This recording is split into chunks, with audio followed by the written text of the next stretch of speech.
He has managed to do it again. Three-time Grammy Award-winning American Indian composer Rickey Kej has once again achieved international recognition, securing a prestigious Grammy nomination for his latest album, Break of Dawn, at the upcoming 2025 Grammy Awards. Now, this marks Kej's fourth nomination following his previous Grammy wins and is a testament to his continuous evolution as an artist and advocate for wellness through music.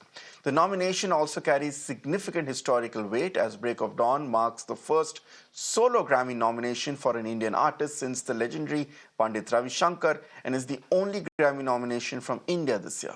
My colleague Nivedana Prabhu spoke exclusively to Rickey Kej. Listen into this conversation.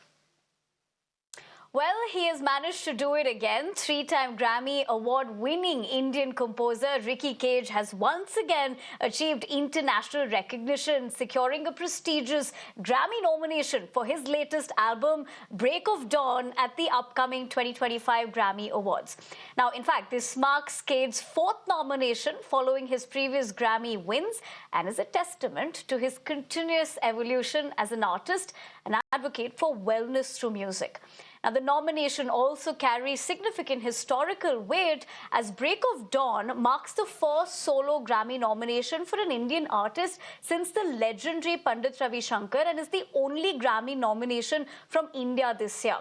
Now, the three-time Grammy winner, Rickey Kej, joins me live in this Mirror Now exclusive. Rickey, thank you so much for taking the time out and speaking to us here on Mirror Now. In fact, what we can see throughout your journey is that you've made it into a habit of not just getting that nomination, but also winning. So, first things first, how does it feel? No, it feels absolutely amazing. No lying about that. No two ways about that. I'm asked a lot of times that, does the feeling and the emotions come down with every victory? But that's absolutely not true. Every single victory is absolutely amazing simply because I believe with each successive album that I create, I'm getting to be a better musician, and I'm also getting to learn more as a human being, because every single piece of music that I create is about some sort of a cause, whether environmental or social or health cause.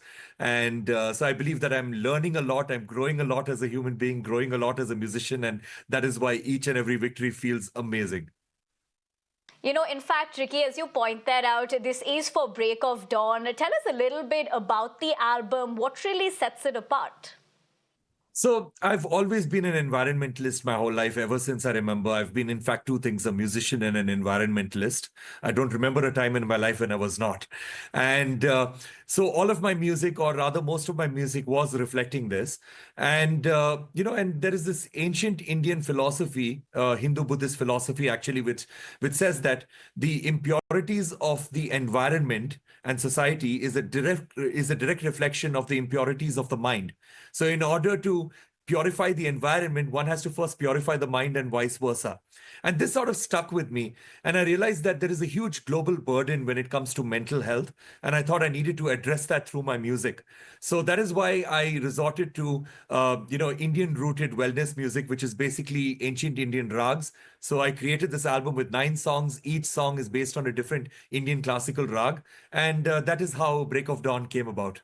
Rickey, in fact, as you point that out and draw perspective, the album's therapeutic purpose has already caught the attention of notable health organizations, including Stanford Global Health Organization. Tell us a little bit about that, because that goes on to also reflect how art and culture can really make a bigger difference. Absolutely. It's pretty obvious in all of our minds that music can relieve us from stress and can purify the mind, can put us in a meditative state, can calm us. It's pretty obvious, but there's not enough scientific backing on this, and that's what I tried to do with Break of Dawn, bring in a science element into it, and that is why I've been collaborating with all of these institutions, especially with Stanford Global Health and Stanford School of Design, of Biodesign, design, and also with a lot of institutes in India. So my hope is that we get into clinical trials soon, which we are going to get into soon, and therefore have enough evidence of this music actually relieving stress and creating a more calm mind and alleviating mental health issues, such that such that doctors will be able to prescribe this music to their patients, just like how doctors prescribe physiotherapy and medicines. Ricky, I'd have to ask you this. For somebody, of course, who's won the Grammys 3 times, what it also indicates is what you would have seen in terms of the Indian scene of global music, or just in the larger scheme of things, how, this current generation is enjoying music, and more on the lines of the fact that how Indian audiences are perceiving music and the different kind of taste and genres that have also come up. What have you personally really made of that? So I believe that Indian music, that is Indian traditional music, whether it is Indian classical music or folk music, has been appreciated all over the world for a very long time. Unfortunately, it's not that appreciated in our own country. And because if you look at it in India, India is predominantly a film market, Bollywood, as they say, Bollywood market when it comes to music. In fact, I, as a composer, when I tell people in India that I'm a composer, the first question I'm asked is, which film have you composed music for? Because that is how deeply integrated music is with the film industry. When a Bollywood composer or a Bollywood singer sings, like, in anywhere in the world, whether it is USA or Africa or Southeast Asia or Russia or anywhere or Europe, they are always able to fill up an entire stadium or an entire auditorium. But who comes to who are the people who show up? They're basically people from the Indian diaspora. Because they are the only people who show up for these concerts. Whereas, if you look at the Indian classical musicians, like, for example, Pandit Ravi Shankar, I'd seen a concert of his when I was in my late teens in the Bay Area, and I was shocked to see that the audience was completely non-Indian. And because this gentleman had broken cultural barriers with his pure Indian music. It was not even fusion music that I listened to that particular day. It is pure Indian music. And he reached out to people who would normally not be exposed to Indian culture. So I believe that Indian traditional music has always been doing well all over the world. It's just that we've not been appreciating it enough.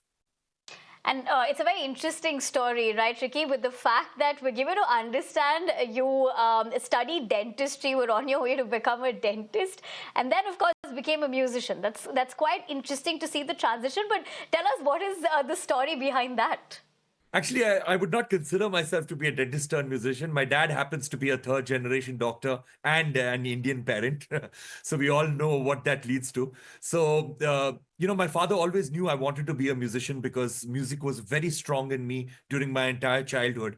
But then he did not articulate it in his mind that I would want that to be a profession. So when I told him that I wanted music to be a profession, my parents were absolutely furious. And then after a lot of fighting and a lot of tremendous amounts of drama, I reached a compromise with my father that I would finish off a degree in dental surgery. And once I got that degree, he would never question me again for the rest of my life about anything. So I went to 5 years of college, finished off the degree. I got the certificate, gave it to my father. I did not practice even for a single day. And I became a full-time musician after that. Absolutely. Thank you so much for taking the time out and joining us here. It was an absolute pleasure to be speaking with you, Ricky. And from the entire team of Mirror Now, we wish you all the best. That was, of course, Rickey Kej in conversation with us. And on that note, that's all I have for you in this edition. Thank you very much for watching.